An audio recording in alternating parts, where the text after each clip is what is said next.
I'm always the guy who warns people about the budget route. You see a cheap pre-built on a flash sale, you think you're getting a steal, and a week later you're wrestling with driver issues, a noisy case and a GPU that can't keep up with the latest patch. That regret feels even worse when you realize you could have spent a little more and walked away with a machine that actually runs your games without constant tweaking. So the question I keep hearing is, does the Panorama RTX 5060 Ti from Computer Upgrade King actually feel like a smarter buy? Or is it just another glossy box that will leave you wishing you'd built it yourself? Link is in the description if you want to check the product details on Amazon.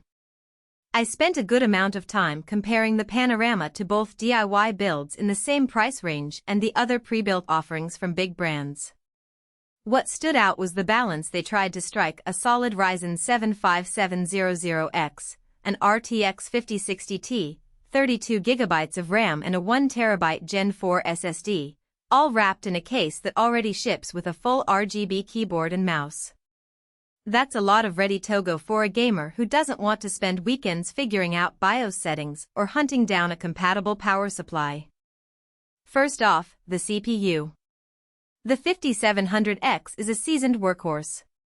In my tests it kept up with modern titles like Elden Ring and Cyberpunk 2077 at 1440p while I had a couple of background tabs open for Discord, a music streaming service, and a web browser with a dozen tabs. You can actually feel the difference when you jump from a 6-core laptop chip to this 8-core, 16-thread desktop processor. The frametime stutter disappears, and you can push a little higher graphics settings without the game hiccuping. That matters if you're the type who likes to crank up texture quality and keep an eye on your FPS. The GPU, an RTX 5060 Ti with 8GB of GDDR7, is a step above the entry-level cards that typically sit in budget rigs. It gave me stable 60 frames per second gameplay at 1080p ultra settings in Fortnite and comfortably hit 45 frames per second at 1440p with high preset settings in Assassin's Creed Valhalla. The ray tracing features are usable, though you'll still want to toggle DLSS or turn down the most demanding effects if you push beyond 1080p.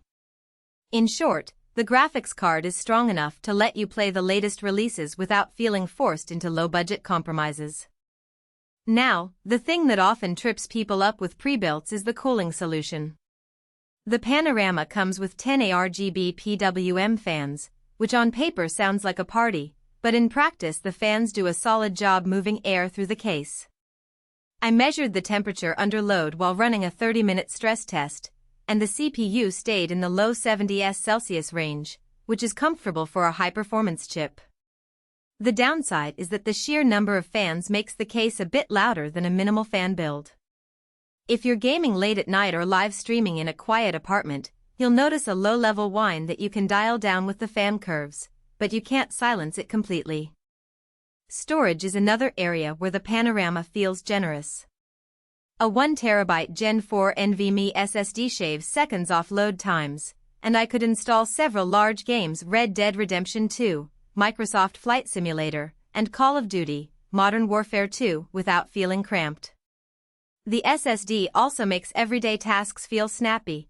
Opening a dozen browser tabs or launching a video editing program was practically instantaneous. If you're a creator who wants to dabble in video work or stream while gaming, that speed translates into less waiting and more doing.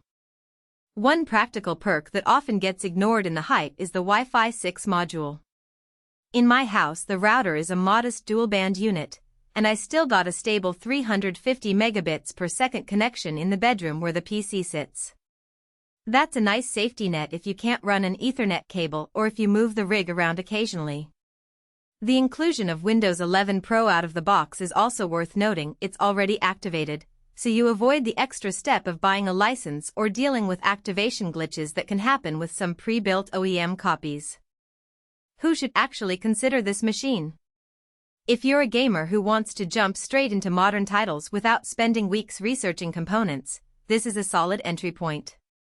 It's also a good fit for someone who values a complete bundle. The RGB keyboard and mouse are decent enough for everyday use and look cohesive with the case lighting. Small space setups benefit from the fact that the tower is already assembled, meaning you won't need a spare workbench or extra tools. Lastly, if you're into streaming or content creation and need a reliable multitasking platform, the 32GB of RAM and fast SSD give you headroom to run OBS.